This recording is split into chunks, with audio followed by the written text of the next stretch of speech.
Halo, selamat siang. Selamat datang kembali di episode keempat Pahlawan Digital UMKM. Seperti biasa, saya Budi Adiputro yang akan menemani Anda kurang lebih selama 1 jam ke depan. Kita akan ngobrol-ngobrol, mencari inspirasi dan juga memberikan apresiasi bagi para inovator-inovator digital yang selama ini ternyata dalam senyap atau mungkin ya sedikit diketahui publik juga lah ya, ramai juga, itu telah berbuat sesuatu, berbuat inovasi untuk bisa membantu UMKM bisa naik kelas. Nah, sebelumnya saya ingin menyapa dulu rekan-rekan para penonton netizen yang menonton acara ini di akun YouTube Kemenkop UKM dan juga Instagram Kemenkop UKM dan Pahlawan Digital UMKM. Kita review dulu ya minggu lalu. Nah, kemarin kalau minggu ini kita akan ngebahas bagaimana inkubator-inkubator atau organisasi-organisasi yang telah banyak mengumpulkan, memberikan pelatihan bagi para inovator-inovator digital untuk bisa muncul dan berkembang. Nah, minggu lalu di episode ketiga kita sudah membahas tentang bagaimana inovasi digital juga turut memberikan solusi bagi problem hukum dan SDM bagi para pelaku UMKM. Memang seringkali kita lupa dan luput memberi perhatian untuk problem hukum dan administrasi termasuk mengurus hal-hal yang berhubungan dengan personalia atau HR. Nah, mulai dari apa nih? Payroll, slip gaji, sampai iuran BPJS gitu, ketenaga kerjaan atau BPJS apa kesehatan. Nah, solusi digital ternyata juga sudah menyentuh dan membantu banyak sekali UMKM untuk dua problem ini, hukum, administrasi, dan juga HR. Sebelum kita akan lanjut di episode ini, saya mau mengajak Anda untuk mereview dulu apa sih yang kita obrolin minggu lalu. Apa sih itu program Pahlawan Digital UMKM? Ini adalah sebuah program yang sama-sama kita sadar akan pentingnya sebuah inovasi dan kolaborasi yang membantu UMKM naik kelas. Masalah apa sih yang sekarang dihadapi UKM nih soal hukum? Konsultasi hukum gratis ke UKM-UKM. Nah, Justika mencoba buat membuka akses itu, membuat hukum menjadi ramah, membuat hukum menjadi simple, dan membuat hukum menjadi yang paling penting efisien. Kita ingin membawa digitalisasi UMKM ke level selanjutnya dengan menerapkan AI atau Artificial Intelligence di dalam Katapa. Katapa adalah solusi penggajian digital dan pengelolaan sumber daya manusia yang membantu mulai dari database karyawan. Kayak gimana sih hukumnya gitu. Nah, jadi emang banyak banget sih yang UMKM, mulai dari yang mikro banget. Bisa dibilang 50% dari klien Katapa saat ini adalah UMKM.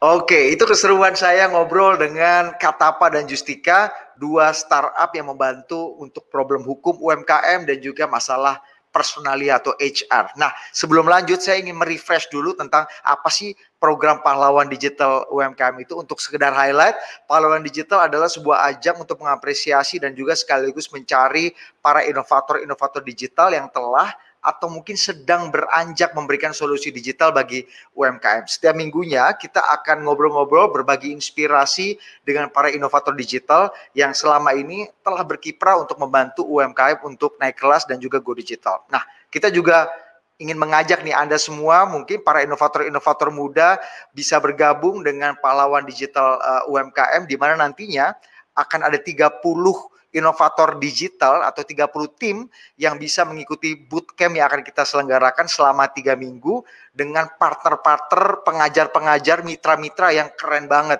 Ada Facebook, ada Grab, dan masih banyak lagi. Jadi Anda akan diajar, Anda akan dapat mentorship dari para ahli-ahli yang mungkin dan mudah-mudahan bisa membuat tim atau inovasi Anda semakin maju dan berkembang. Dan nanti 10 finalis terbaik akan menjadi partner strategis dari Kementerian Koperasi UMKM untuk bisa sama-sama bergerak mendigitalisasi UMKM. Untuk informasinya silakan dicek Instagram @pahlawandigitalumkm ataupun di website kami di pahlawandigital.setkap.go.id. Informasinya lihat aja deh di Instagram Kemenkop UKM dan juga Pahlawan Digital UMKM. Nah, kali ini kita akan membahas tentang bagaimana membangun ekosistem bagi inovator digital untuk bisa membantu UMKM naik kelas. Nah, digitalisasi UMKM memang udah inilah ya rumusannya udah jadi kunci untuk bisa membuat UMKM itu bisa bertahan dan juga naik kelas terutama di masa pandemi. Nah, upaya untuk melahirkan banyak sekali inovator-inovator digital selama ini telah dilakukan banyak lembaga inkubasi, organisasi, bahkan koperasi. Koperasi juga banyak loh yang bikin untuk melakukan terobosan dengan menciptakan penemuan, pelatihan, bahkan membangun ekosistem bagi para inovator digital untuk bisa berkembang. Tentu saja menciptakan sebuah ekosistem agar para inovator digital itu bisa muncul dan berkembang itu nggak mudah. Melakukan inkubasi, pelatihan, sampai mencoba membantu para inovator digital mendapatkan pendanaan, mempertemukan dengan para venture capital, itu membutuhkan keahlian, networking, dan yang paling penting, ada passionnya di sini, ada rasa dan juga tanggung jawab sebagai manusia Indonesia. Nah, di episode kali ini kita akan berbagi cerita tentang bagaimana tantangan menciptakan dan membangun ekosistem yang melahirkan banyak inovator-inovator digital. Kita juga akan membahas bagaimana perkembangan perjalanannya beberapa tahun terakhir, apakah inovator kita ini sudah semakin maju atau justru semakin banyak tapi kondisinya semakin jenuh, seperti air banjir kalau di ibu kota kalau lagi musim hujan ya. Oke, saya akan langsung undang 3 teman saya yang selama ini bergerak di bawah untuk membantu inovator-inovator digital menemukan tempatnya dan mempunyai ekosistemnya. Yang pertama saya akan kenalkan teman saya, ada Gita Pratama Putra, Lead Innovation and Partnership dari The Next Dev. Hai Git. Apa kabar Git? Halo Mas Budi. Sehat ya? Kabar baik. Oke, itu tadi Gita dari The Next Dev Telkomsel, dan selanjutnya ini kita impor langsung dari Banyumas kayaknya nih ya, Jawa Tengah, ada Mas Firdaus Putra, Eksekutif Komite Indonesia Konsorsium Cooperative Innovation atau ICCI. Mas Firdaus, selamat siang. Selamat siang Mas Budi, Mas Gita. Siap. Siang, ini lagi Daus. Ini di Jakarta atau di Purwokerto atau di Banyumas, Mas? Ini di Purwokerto. Purwokerto Iya. tuh indah sekali loh kotanya, makanannya enak-enak ya, jadi selalu ngangenin kalau ke Purwokerto. Oke, ini nanti kita akan bicara mengenai koperasinya Mas Firdaus yang juga ternyata banyak membantu inovator-inovator digital di level lokal untuk bisa maju dan berkembang. Nah, yang terakhir ini kita akan ngobrol dengan biangnya startup kampus. Nah, ini orang-orang yang selama ini datang ke kampus-kampus untuk membina dan mencari startup di level universitas. Ada Hamdani, CEO PT Startup Digital Indonesia atau Startup Kampus. Hai Dan. Halo Mas Budi. Apa kabar Dan? Sehat ya? Sehat banget. Oke, gue pengen cerita-cerita dulu. Sebenarnya kan The Next Dev atau ICCI atau Kopkun gitu ya Mas, Kopkun Institute biasanya kalau kita kenalnya Mas Firdaus, dan juga Startup Kampus ini mungkin ada yang sudah dengar atau banyak juga yang mungkin belum dengar. Saya mau ke Gita dulu deh Git. The Next Dev ini kan memang lahir untuk mencari inovator-inovator digital yang pada ujungnya nanti bisa memberikan social impact, berguna, bermanfaat buat orang banyak gitu ya. Boleh lu ceritain sedikit nggak apa sih dan bagaimana sih kiprah The Next Dev selama ini dalam membangun ekosistem bagi para inovator? Silakan Git. Iya Mas Budi, thank you. Sebenarnya Next Dev ini kita udah mulai dari tahun 2015 ya Mas Budi. Jadi tahun ini udah tahun ke-6 kita jalan Next Dev. Next Dev ini adalah program CSR dari Telkomsel sebetulnya, yang tugasnya utamanya adalah untuk membantu startup untuk naik kelas to the next level. Next levelnya seperti apa, macam-macam ya, tergantung teman-teman startupnya itu masing-masing, objektif yang mau dicapai apa. Karena tujuan akhir dari sebuah startup itu seperti yang mungkin teman-teman tahu bisa jadi macam-macam. Aku mau ada presentasi yang mau aku share sebetulnya. Mungkin bisa silakan, Oke. Apakah bisa share screen? Kayaknya bisa ya. Oke. Oke, jadi kalau di Next Dev sendiri ada beberapa isu di Indonesia yang kita pengen sasar. Sebetulnya kita lihat di Indonesia itu banyak teman-teman yang baru mulai usaha, yang sudah mulai usaha, tapi masih kurang kompetitif dari sisi penggunaan teknologi digitalnya. Itu biasanya bisa kita bantu di NextDev. Terus kemudian dari sisi digital ecosystem itu kita melihat bahwa di Indonesia ini ada permasalahan akses, ketidakmerataan dari sisi penggunaan teknologi digital, dari sisi akses terhadap infrastruktur, fasilitas, dan segala macam gitu, akses terhadap mentor-mentor yang bagus, terhadap peer yang cukup berkualitas, itu ada kekurangan di situ. The NextDev ini adalah program yang membantu teman-teman social entrepreneur, UMKM, startup untuk ketemu dengan teman-teman di dalam ekosistem yang bisa membantu mereka untuk go to the next level itu. Kemudian karena kita sebenarnya adalah program CSR Telkomsel, itu kita bisa bantu teman-teman startup, UMKM, dan pelaku bisnis itu untuk dapat exposure baik nasional maupun internasional. Perjalanannya bisa disimak sedikit di sini. Kita udah mulai dari 2015, yang dulu itu temanya adalah Smart City. Terus kemudian 2016 kita expand dikit, Smart City, Smart Rural. Terus akhirnya 2017 ini kita buka temanya supaya gimana caranya supaya teman-teman startup, UMKM itu bisa berkembang sekaligus berkontribusi membangun Indonesia. Kemudian lanjut 2018 itu kita mulai fokus ke startup, UMKM yang udah fokus untuk mengembangin produknya. Jadi bukan cuma nerima pelaku bisnis yang baru mulai aja, tapi kita nyari yang solusi yang benar-benar siap untuk kita roketin, untuk kita dorong supaya jadi lebih baik lagi. Kemudian tahun lalu banget itu kita ngadain NextDev Summit. Itu semacam acara konferensi di mana kita ngundang banyak banget speaker untuk sharing dengan teman-teman yang ada di seluruh Indonesia. Kemudian ini beberapa mentor dan fasilitator yang selama ini udah bantuin kita dari 2015. Namanya banyak banget, nanti dibaca aja. Atau ikutin, ini harusnya di belakang, tapi ikutin aja social media NextDev di @thenextdev.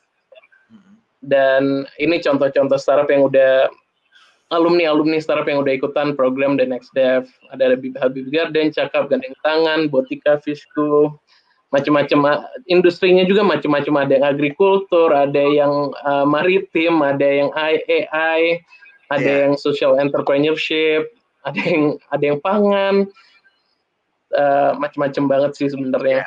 Aku masih amazed sih sebenarnya, ini ada banyak banget anak-anak muda di Indonesia yang peduli terhadap isu-isu sosial di sekitar kita gitu. Jadi amazing banget kalau menurut aku ekosistem di Indonesia. Oke. Ini beberapa kegiatan utama yang kita jalanin di NextDev. Ada talent scouting, ini kompetisinya.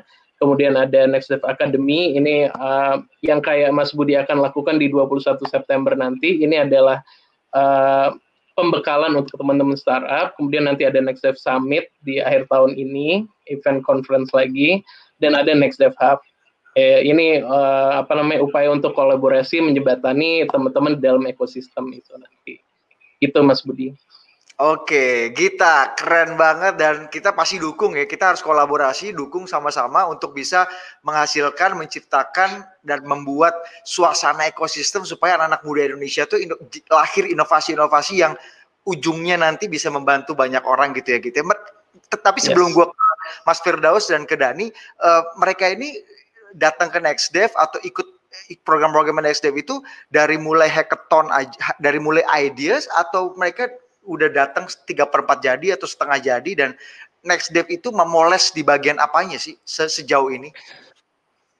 Iya, sebetulnya yang kita cari itu adalah startup yang udah punya MVP, minimum viable product. Jadi mereka harus sudah punya produk yang udah punya sedikit validasi atau traction, udah punya aset, udah punya prototype, dan ini sedang diuji cobakan ke pasar. Jadi kita ngelihat dari berapa seriusnya sih mereka dalam menangani produk ini.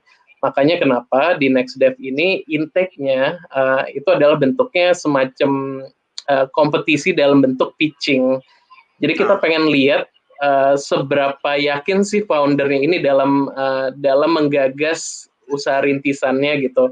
seberapa yakin sih dia produknya, seberapa yakin sih dia sama goal yang pengen dia capai gitu kan. Karena yang kita cari ini kan social impact, perubahan. Jadi gimana lo bisa bikin perubahan kalau lo sendiri nggak yakin sama diri lo sendiri gitu. Kalau lo nggak yakin untuk bikin perubahan. Jadi itu sih sebenarnya.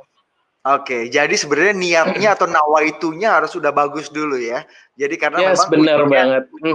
Memberikan solusi digital untuk masyarakat. Nah, saya mau ke Mas Firdaus, Mas Firdaus. Ini kan Mas Firdaus ini kan membangunnya dari koperasi nih Mas. Koperasi itu kan kalau bayangan kita itu kan di pasar atau simpan pinjam ya kan Mas. Yeah. Nabung bagi rata untuk permodalan segala macam. Ini ada sesuatu inovasi baru yang sangat dekat dengan anak-anak muda. Coba Mas Fir, ceritain apa yang sudah dilakukan oleh teman-teman di ICCI dan Kopkun sendiri. Oke, ini saya sambil share screen ya. Monggo.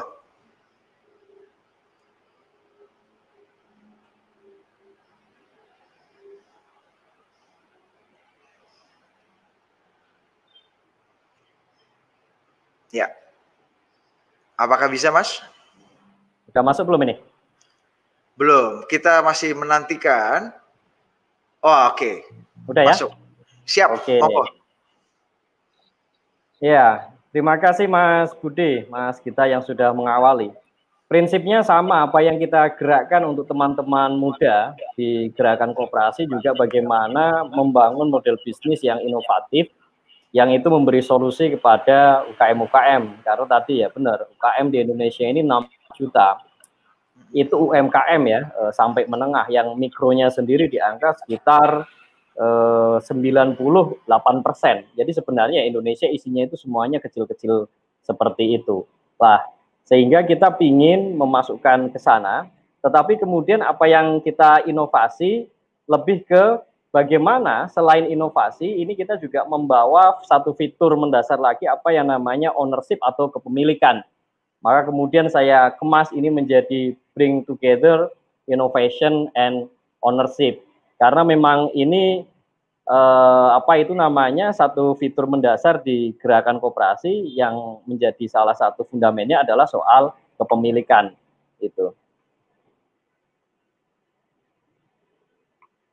Nah, ini salah satu inovasi yang kita kembangkan, apa yang namanya startup co-op atau platform co-op.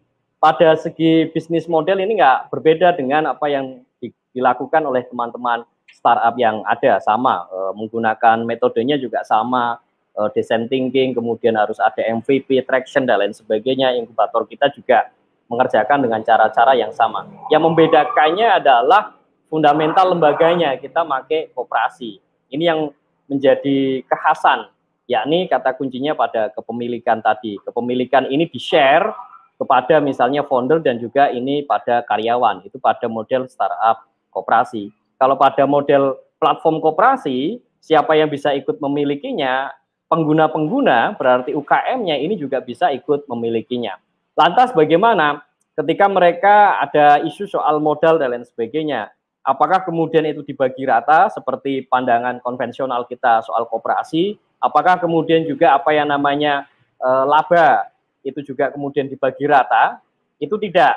Jadi dalam model yang baru ini, misalnya kita bisa membagi beberapa pihak. Pihak pertama itu adalah founder, pihak kedua itu adalah misalnya itu karyawan, pihak ketiga itu misalnya adalah para vendor yang kita agregasi ke dalam platform ini. Mereka bisa memiliki skema pemilikan atau persentase yang berbeda-beda. Nah, itu satu poin, sehingga modal yang diberikan masing-masing pihak tadi juga berbeda, dan juga dividen ataupun laba yang diterima juga berbeda-beda.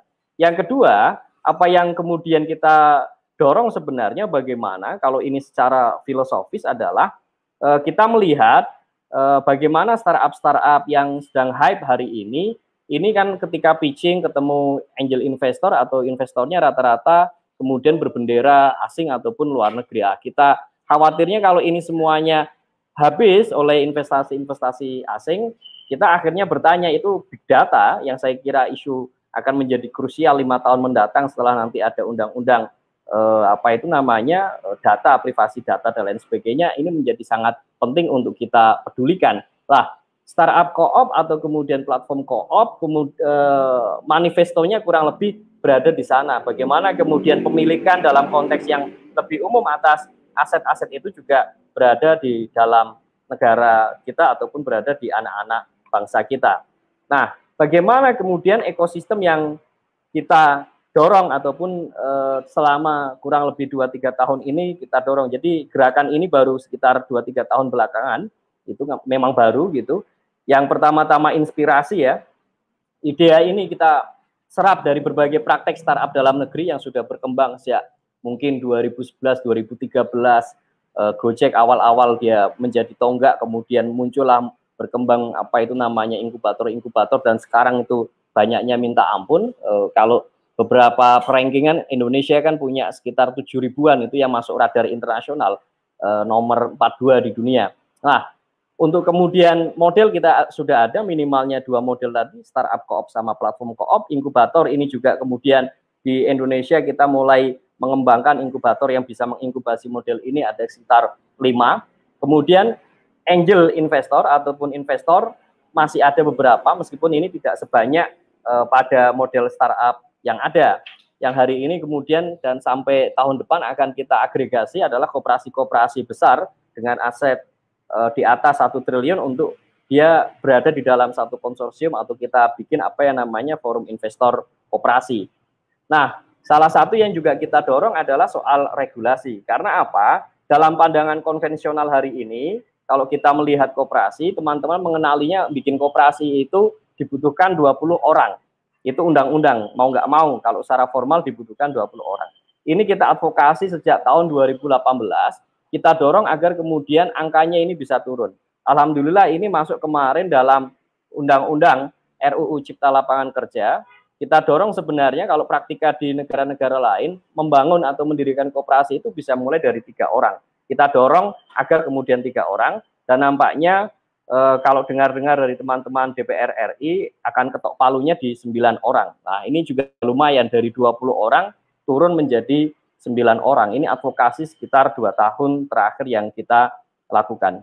Kemudian bagaimana praktika-praktika yang ada, mirip sebenarnya dengan seperti NextDev tadi, juga beberapa startup kita layanannya ke UKM, ada yang namanya misalnya Becer, itu aplikasi belanja pasar, kemudian ada yang namanya Domu, itu adalah aplikasi delivery order khusus untuk retail ataupun toko-toko atau swalayan. Kemudian ada juga yang namanya Warko, itu di Kalimantan Selatan, itu adalah aplikasi POS, di mana kemudian warung-warung UKM-nya ini juga bisa memiliki aplikasi tersebut, artinya menjadi pemilik dari perusahaan tersebut dengan model yang namanya platform co-op tadi. Dan kemudian juga kita kembangkan juga di Lampung, itu ada namanya OJSA, itu ojek perempuan, dan macam-macam proses sekitar 2 tahun ini kita inkubasi di beberapa kota di Indonesia. Begitu, Mas. Oke. Mas, pertanyaan yang paling prinsipil, kenapa koperasi zaman now itu butuh sekali inovator digital, anak-anak muda terutama? Kenapa butuh gitu, Mas? Ya, karena memang ini kita masuk dalam apa namanya kolam renang yang baru ya, ekonomi digital, dan generasi di atasnya nggak memungkinkan untuk masuk ke sana. Yang paling memungkinkan adalah milenial dan pasca milenial. Ini juga salah satu apa namanya motor dan tenaga sumber daya utama yang kita apa namanya kita attract, kita akuisisi agar kemudian anak-anak muda ini juga menggerakkan sektor koperasi dan menjadi apa itu namanya obornya. Gitu. Oke, kita tadi sudah dengar dari Mas Firdaus. Sekarang saya mau ke Dani dulu nih, dari Startup Kampus. Dan apa yang udah dilakukan sebenarnya startup kampus sebenarnya? Kenapa kampus yang menjadi sasaran, dan apa yang udah dilakukan selama ini dan untuk mencari inovator-inovator digital di level anak-anak kampus? Oke, bentar. Aku share screen bentar ya, Mas. Boleh.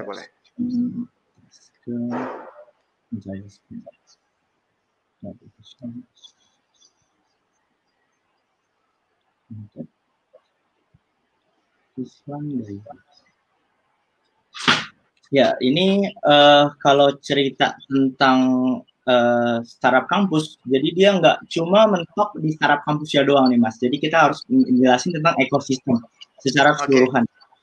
Saya langsung cobain ke slide itu saya ya. Bisa dan? Udah ke ini belum? Udah ke share belum? Udah. Oke. Coba ya aku share. Bentar mas, lagi loading.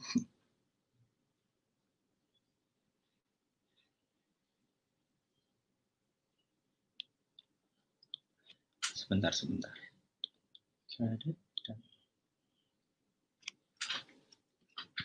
Kelihatan ya mas? Oke. Kayak belum deh. Tadi kelihatan. Ini sekarang kelihatan nih. Bentar, I'm present it. Oke. Ya, jadi ceritanya kalau misalnya ngomongin startup kampus, nggak cuma di startup kampus ya dong, mas. Jadi kita mau cerita nge-zoom out dulu big picture-nya itu. Jadi startup ekosistem tuh butuh apa aja sih gitu loh. Yang pertama tadi kayak yang di the next dev ceritain itu kan salah satu dari big companies ya mas.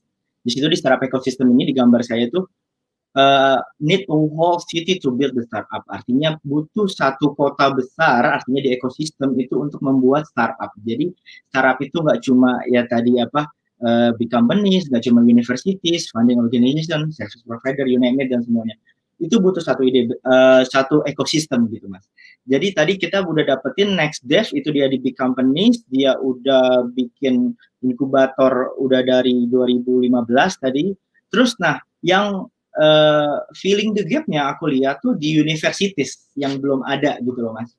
Jadi di university ini ceritanya aku balik lagi ke ini inovator ini mas. Jadi startup pertama itu aku 2012 atau 2013 aku gabung ke startup lokal, ya kan. Terus habis itu kepikiran tuh ketika di startup lokal tuh kayaknya ada satu gap, yaitu startup lokal ini dia bikin meeting setiap bulan untuk para entrepreneur ataupun yang mau jadi entrepreneur itu belajar di startup lokal gitu. Jadi itu meeting bulanan jatuhnya.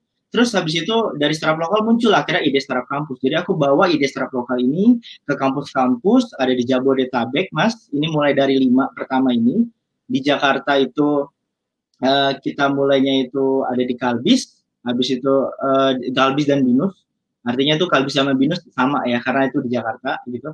Terus Bogornya itu ada di IPB, Depoknya itu ada di UI, Tangerang itu ada di UMN, dan di Bekasi itu ada di Gunadarma yang ada di Bekasi. Ngapain sih kita ke startup 5 yang ada di kampus ini gitu? Kita itu di 5 ini kita coba untuk menghadirkan istilahnya visi misi entrepreneur untuk mereka gitu loh, untuk di kampus-kampus itu. Terus kita coba guide karena awalnya kan di kampus, karena misalnya di suatu startup itu kan butuh 3 mas, ada hacker, shifter, sama hustler. Nah hacker, shifter, hustler ini mostly kebanyakan mereka di kampus gitu loh mas. Nah jadi mulai dari startup lokal terus dari startup kampus udah kepikiran deh, akhirnya di tahun 2014 saya coba bikin satu PT Startup Digital Indonesia namanya, itu untuk adalah coba nge-hub semua itu, connecting the dots semuanya. Mulai dari tadi balik lagi di whole city, karena ini kita mulai dari ada hacker, hipster, hustler di kampus itu, terus kita coba validate idenya, terus kita ajak tuh mereka kalau misalnya ada kayak the next dev, kayak 1001 startup digital, kita arahin ke sana gitu. Nah dari sana itu nanti ketika udah selesai, coba kita connectin sama investor-investor yang ada gitu. Itu kurang lebih mas untuk selayang pandang untuk startup kampusnya gitu. Dan yang udah lu sasar, dan apa sih temuan lu melihat potensi inovator digital di level mahasiswa gitu ya? Ada yang gila nih, keren banget ternyata gitu. Banyak hal-hal yang kayak gitu nggak tadi? Kayak Gita tadi cerita, nggak nyangka ternyata banyak juga yang oke gitu. Banyak banget mas. Ini contohnya satu ada di salah satu teman kita, dia bikin namanya sponsorin. Jadi sponsorin itu karena judulnya kenapa namanya sponsorin? Karena dia berangkat dari rata-rata ini anak-anak kampus ya, kalau mau bikin event kampus itu susah nih dananya mau pergi kemana gitu loh. Jadi udah dia bikin platform namanya sponsorin. Nanti saya kasih linknya di sini. Sponsorin itu dia itu untuk mempertemukan antara dia tuh nyari CSR kan banyak nih yang butuh buat support kampus juga gitu loh. Nah dia mempertemukan antara yang mau sponsorin sama event-event kampus tersebut gitu loh satu. Terus bukan cuma itu doang, itu yang langsung direct, maksudnya relate sama kampus. Tapi yang mulai dari yang lain-lainnya, misalnya kayak contohnya mulai dari internet security sampai sistem IoT segala macam itu baliknya ke kampus lagi Mas. Jadi banyak banget. Nanti aku bakal ngelis nih, dan itu nggak cuma 10 tapi banyak hampir ratusan gitu loh Mas. Iya, jadi kampus sebenarnya jadi bahan baku bagus ya untuk bisa menciptakan inovator-inovator digital yang nanti mungkin akan disasar mungkin atau akan dibantu oleh Kopkun misalnya atau dibantu sama NextDev gitu ya. Jadi bahan bakunya justru malah dari kampus. Gue mau ke Gita sama Mas Firdaus nih. Git, dari temuan lu kan udah banyak bergaul dengan para inovator-inovator digital yang mulai dari pemula sampai akhirnya sudah semakin berkembang dan membantu banyak sekali orang gitu. Apa yang lu temukan dari interaksi lu sama teman-teman inovator itu, dan bagaimana sih sebenarnya mereka itu menciptakan ide kreatif dan inovatif sampai menciptakan sebuah inovasi digital seperti yang kita lihat sekarang. Gitu.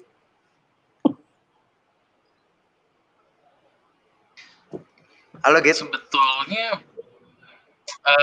iya halo, sorry, koneksinya agak-agak nih, maaf. Jadi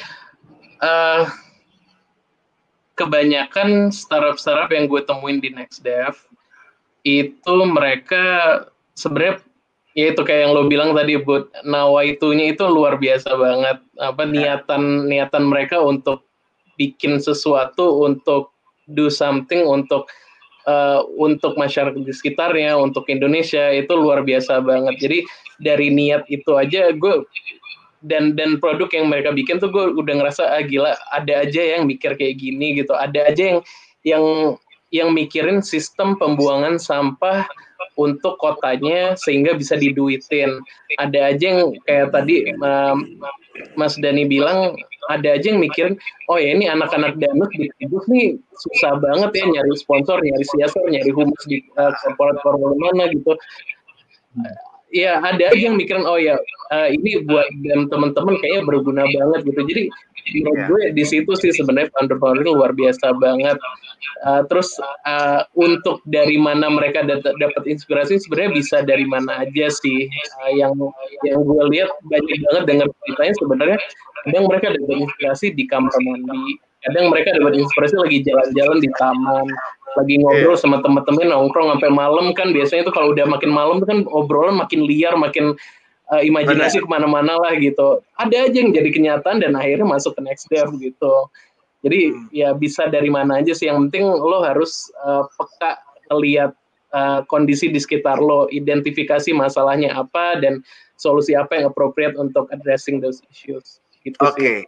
Oke, gue mau ke Mas Firdaus. Mas Firdaus, tantangan untuk menciptakan ekosistem yang kondusif buat teman-teman kreatif inovator di lapangan ini gimana Mas? Tantangannya terutama buat lembaga-lembaga seperti ya Kopkun, misalnya ICCI atau Startup Campus atau mungkin The NextDev gitu. Ya, kalau misal kita di gerakan koperasi, tantangan pertama adalah mental model ternyata. Karena kan apa tadi, inovasi yang kita dorong ini memang barang baru ya. Bukan hanya kemudian misalnya pemerintah, tetapi koperasi-koperasi lainnya memandangnya ini hal aneh. Tapi di luar negeri ini barang biasa, ini udah biasa, cuma ya datangnya telat ke sini gitu. Atau yang kedua adalah ada tantangan soal regulasi tadi. Beberapa hal ini belum ada di state aturan mainnya, sehingga membuat orang ataupun para masyarakat milenial yang ingin berpraktik ini menjadi ragu ataupun posisinya itu menunggu-nunggu.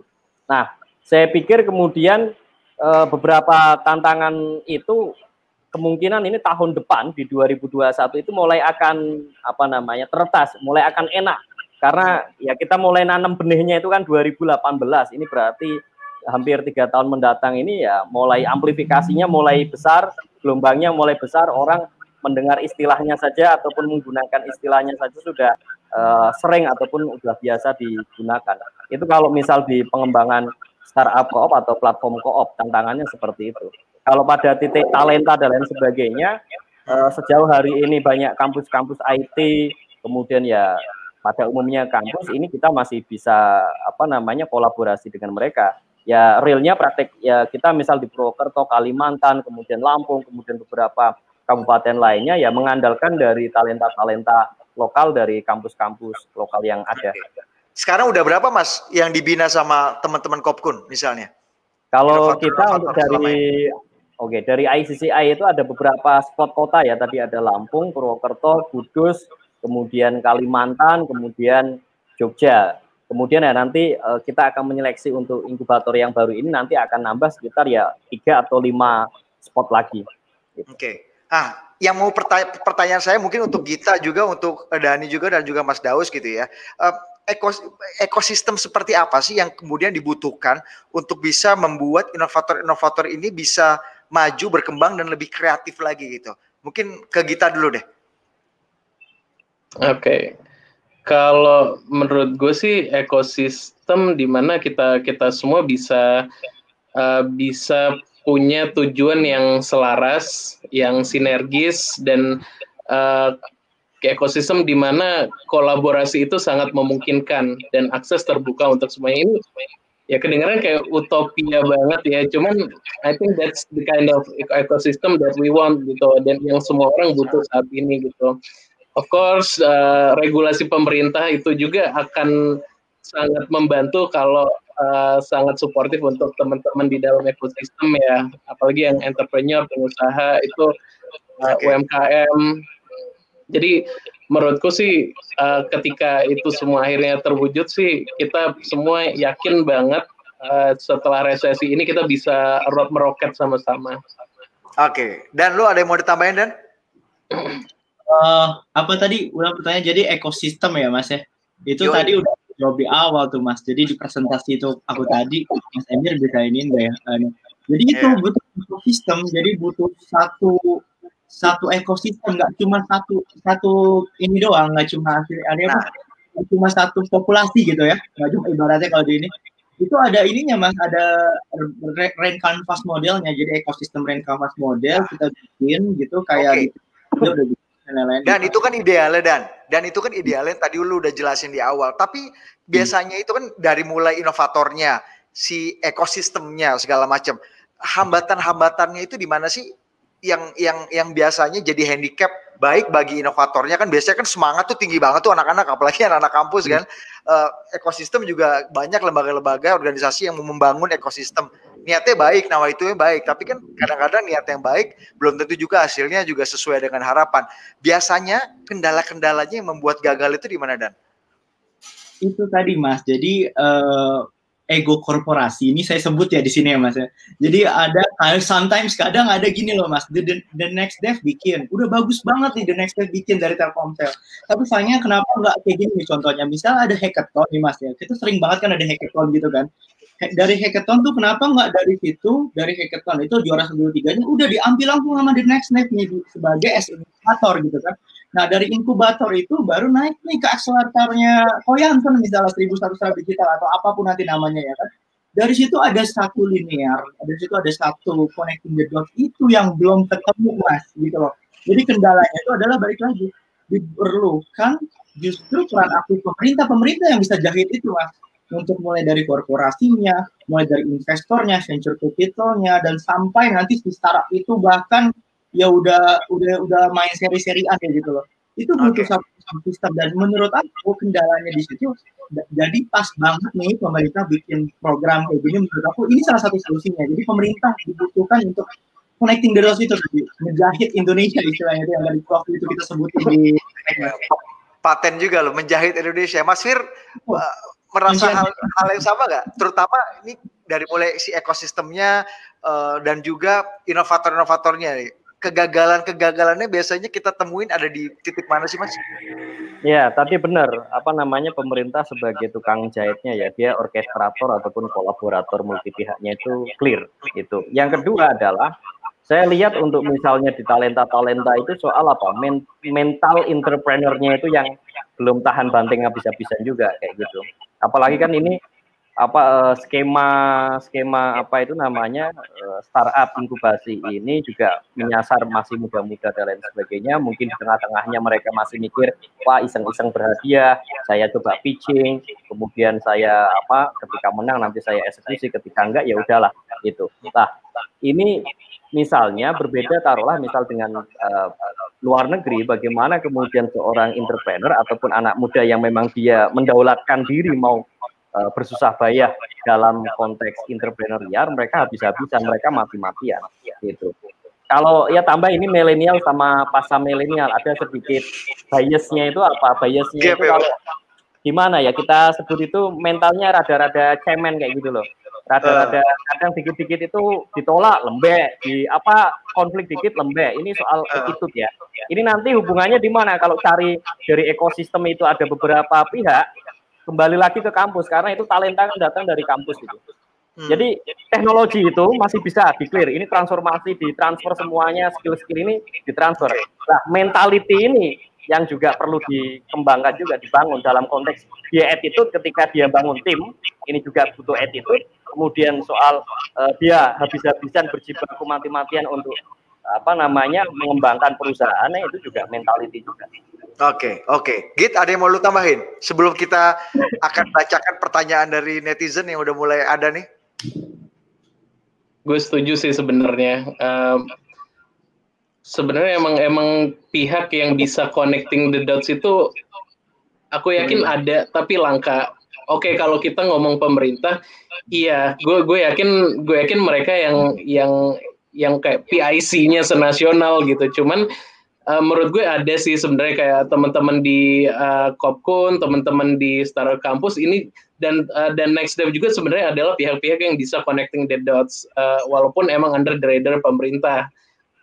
Cuman lagi-lagi nanti akhirnya balik lagi sih ada beberapa isu, ada banyak isu di Indonesia yang emang yang emang agak susah untuk kita selesaikan gitu. Maksudnya agak susah tuh nggak dalam waktu dekat ini bisa kita solusikan. Misalnya seperti kayak tadi Mas Daus bilang, permasalahan mental anak bangsa ini gitu, permasalahan mental anak muda, non teknis banget, bukan masalah mereka sarjana secara akademinya tidak mampu, tapi kadang yang namanya entrepreneur kan masalah tuh banyak ya. Kadang kalau udah kepentok apa dikit pivot, yakin lo nggak mau perjuangin dulu produknya gitu. Tapi emang ada kalanya ketika mereka jangankan pivot, mereka langsung drop untuk quit gitu. Jadi emang misalnya dari sisi human resource aja emang banyak banget PR-nya di Indonesia yang harus kita selesaikan. Karena aku pernah baca juga peringkat human resource di Indonesia itu sebenarnya agak jeblok di dunia gitu. Jadi itu salah satu isu yang harus kita beresin gitu. Tambah lagi nanti kalau misalnya cerita lagi masalahnya makin banyak sih sebenarnya. Meskipun peringkatnya secara statistik mungkin kita agak jeblok, tapi ternyata banyak banget ya di luar sana emas-emas yang mungkin terkubur di antara tanah atau lumpur gitu kali ya, yang perlu kita gali, perlu kita supaya kebuka. Maka ini tugasnya Next Dev, tugasnya Kopkun, tugasnya Startup Campus untuk mencari kan, termasuk pahlawan digital UMKM. Oke, gue akan buka sesi pertanyaan di sini. Gue akan bacain ya dari netizen. Pertama dari Anissa. Bagaimana anak daerah bisa lebih mengembangkan startup-nya? Apakah sebuah startup dikatakan sukses apabila sudah memiliki market yang luas? Nah, coba siapa nih? Mas Firdaus deh. Oke, pertama sebenarnya kalau mau diskusinya mau kemudian diradikalkan, apakah yang namanya startup berhasil itu kalau kemudian kita pitching, kemudian dapat investor dan kemudian dapat valuasinya naik dan lain sebagainya. Saya pikir enggak seperti itu. Itu jadi kita punya pattern yang bisa berbeda-beda gitu. Sejauh kemudian pertama, kalau saya menggunakan kerangka model startup co-op itu, si startup ini dia mencetak profit, kemudian dia bisa menggaji untuk kepada para founder dan kemudian para karyawannya, dan tentu saja dia bermain pada wilayah tertentu, artinya dia sudah mampu meng-attract pasar sejauh apapun itu ya, misal level kota atau level kabupaten. Pada titik itu saya katakan itu startup lokal atau startup daerah itu berhasil. Kesananya dia bisa melakukan scaling up lah. Scaling up ini baru nanti isunya apakah dia mau organik atau inorganik. Kalau inorganik punya konsekuensi seperti apa? Misalnya dia menggunakan ventura kapital yang ada ataupun kemudian menggunakan model pendekatan yang lain. Prinsipnya seperti itu. Jadi kalau kayak misal di dunia hari ini kan sedang berkembang apa yang namanya taruh dua hal ya, kalau kita mau bandingkan, satu itu namanya unicorn, satu itu namanya zebra. Kalau ini salah satu apa itu namanya yang mengkampanyekan zebra seperti Mbak Alamanda Santika, dia mendeklar wah startup kami ini zebra. Orientasinya bukan valuasi, Justru orientasinya apa? Pertama ini dia menciptakan profit, yang kedua adalah social impact-nya. Itu yang dikejar. Jadi ukuran impact itu juga penting juga tuh Mas, ya, seberapa berguna, seberapa membantu banyak orang. Gita atau Dani mau nambahin nggak? Mas kita dulu tuh. Boleh siapa? Aku dulu. Boleh gitu.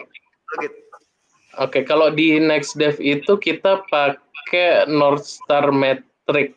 Jadi sebenarnya ukuran keberhasilan dari setiap startup itu beda-beda, tergantung startup itu sendiri. Dalam jangka waktu 1-2 tahun ke depan, apa sih yang sebenarnya mau dicapai sama startup ini gitu? Apakah mereka mau nambahin traction, nambahin awareness, atau mereka mau nambahin revenue, nambahin profit, atau nambahin jumlah user dan profit sekaligus. Dan kalau misal kita nanti mau jawab gimana kriteria keberhasilan dalam 5 tahun, 10 tahun ke depan gitu, bisa jadi mungkin ada beberapa startup yang akan bilang, gue mau diinvest sama venture capital ini gitu, gue mau diinvest sama venture capital itu.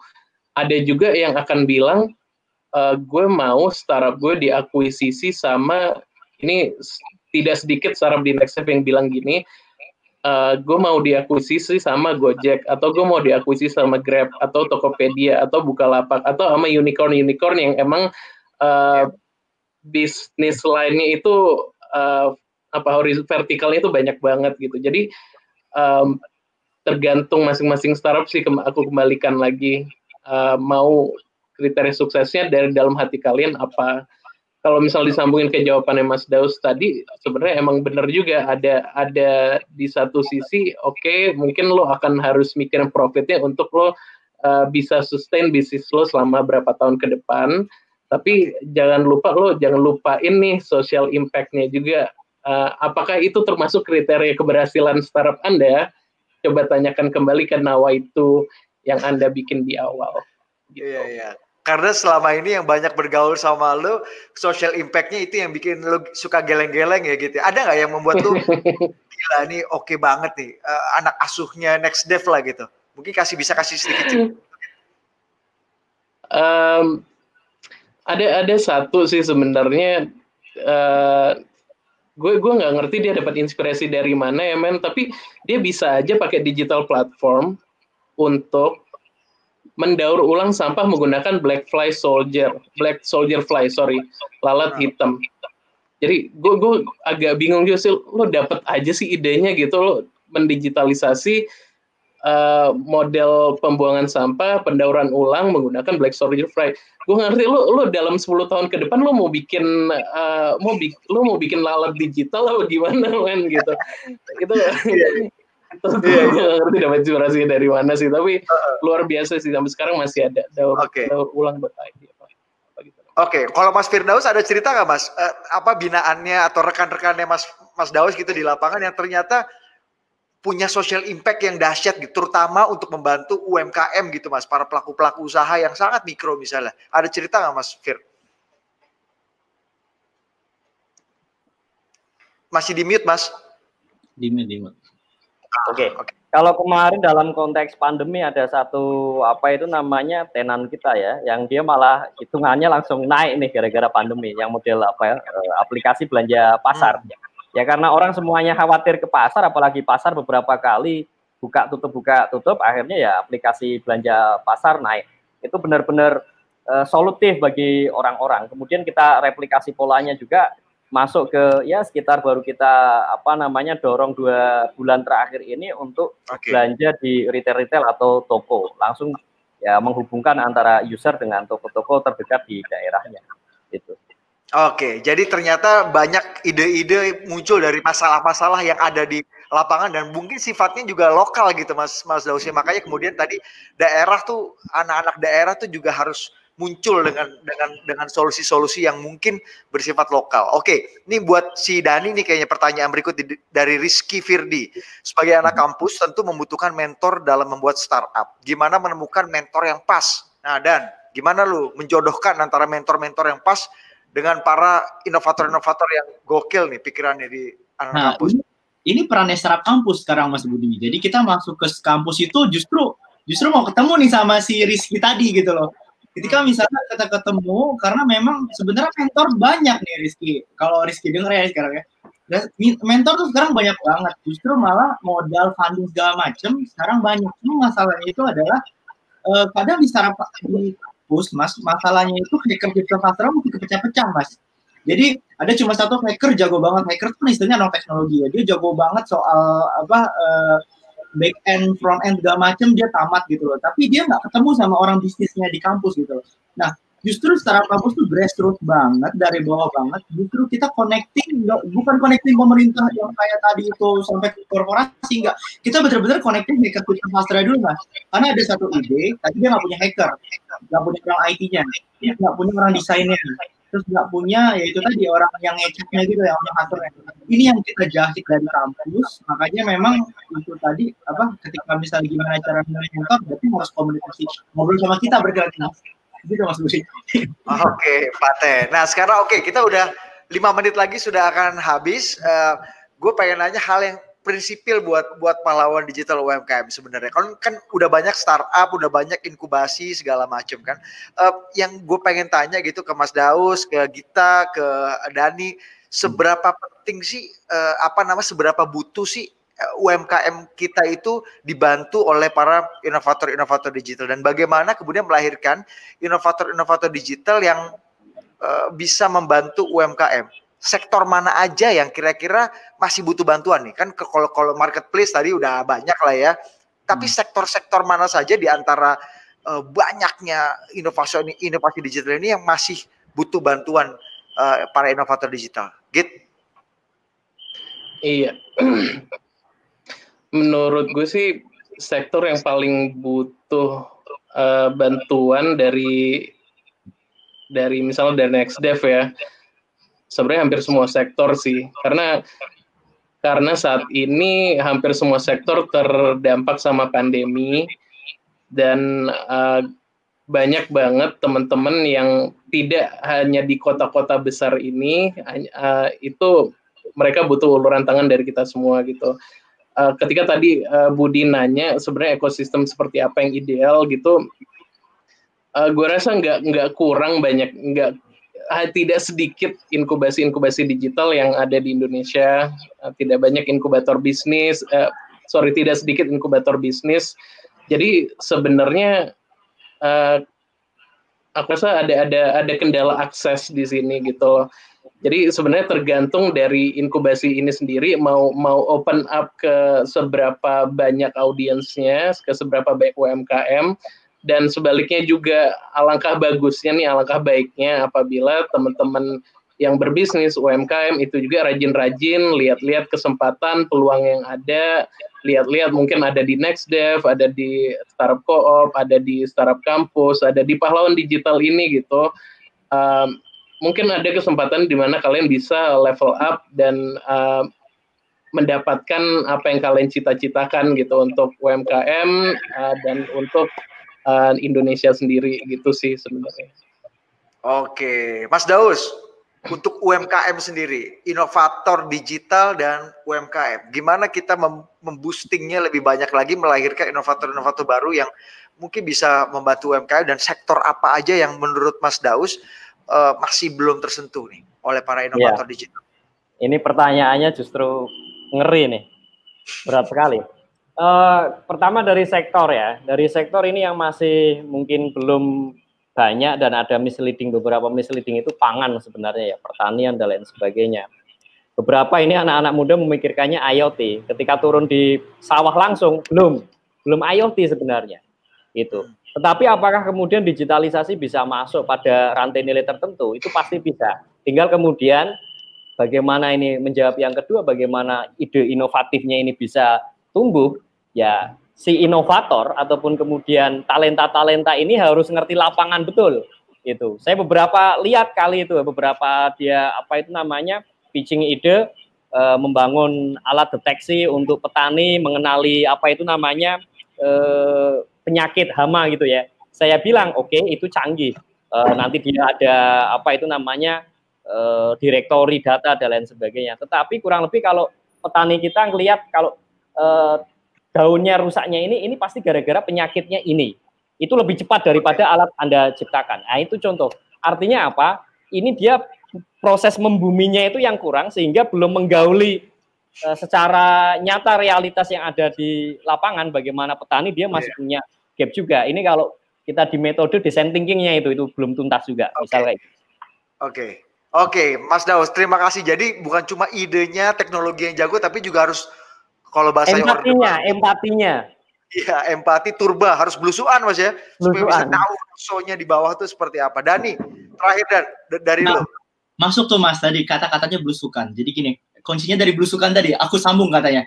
Jadi di daerah-daerah ini sekarang itu justru banyak banget nih. Nanti kalau Mas Budi masuk itu di desa-desa tuh banyak yang jago-jago. Bahkan ada nih salah satu nih nanti saya abis ini saya liatin ke Mas Budi, saya kirim linknya. Dia tuh cuma ngajarin Facebook S doang Mas ke UKM di daerah Jawa sampai mana gitu, aku juga lupa saking jauhnya tuh Jawanya. Dia cuma ngajarin Facebook Ads segala macam, itu jadi satu kota namanya kota marketer. Jadi satu kota marketer itu dia bawainnya segala macam. Balik lagi Mas ke belusukan. Jadi ini soal privilege sih Mas. Jadi banyak di desa yang nggak punya privilege dong. Kayak kita di kota kan kita tinggal apa segala macam. Nah bagaimana nanti pahlawan digital UMKM ini masuk perpanjangan tangan pemerintah, masuk tangannya sampai ke desa gitu ya kan. Untuk memperluas ya itu tadi privilege tersebut sampai dia dapat info tentang pahlawan digital sampai dia ikut gitu loh Mas. Artinya banyak banget. Ya kuncinya itu privilege, ya itu mesti belusukan itu tuh sampai bener ke pelosok-pelosok banyak banget Mas Budi, percaya nanti kita bantu bareng-bareng deh. Oke, makanya kita lagi-lagi harus belusukan, tahu rasanya di bawah apa, dan jangan lupa tadi seperti Gita udah bilang, Mas Daus sudah bilang, lu juga udah bilang, dan bahwa kolaborasi itu jadi penting. Jadi jangan jalan sendiri-sendiri, kita harus gandengan tangan, saling membantu, termasuk pahlawan digital UMKM yang juga butuh bantuan NextDev, ICCI, Kopkun, dan juga startup kampus untuk banyak talenta-talenta, inovator-inovator muda yang mungkin bisa gabung bersama-sama, kita sharing bareng, kita besar bareng supaya kita bisa membantu lebih banyak lagi orang-orang Indonesia, terutama UMKM Indonesia untuk bisa lebih maju dan berdaya. Terima kasih Gita, terima kasih Mas Firdaus, terima kasih Dani atas informasinya, menarik sekali perbincangan kita sore hari ini. Terima kasih. Saya jangan lupa daftarkan inovasimu di pahlawandigitalumkm.setcap.go.id. Cari info lengkapnya di Instagram @pahlawandigitalumkm. Pendaftaran masih kita buka sampai 12 September mendatang. Jadi daftarkan inovasimu, daftarkan startupmu, karena nanti kita akan belajar bareng-bareng, kita akan besar bareng-bareng, dan mudah-mudahan kita bisa membantu lebih banyak lagi orang-orang Indonesia, terutama UMKM, untuk bisa lebih maju dan berdaya. Saya Budi Adiputro, selamat sore, sampai jumpa minggu depan.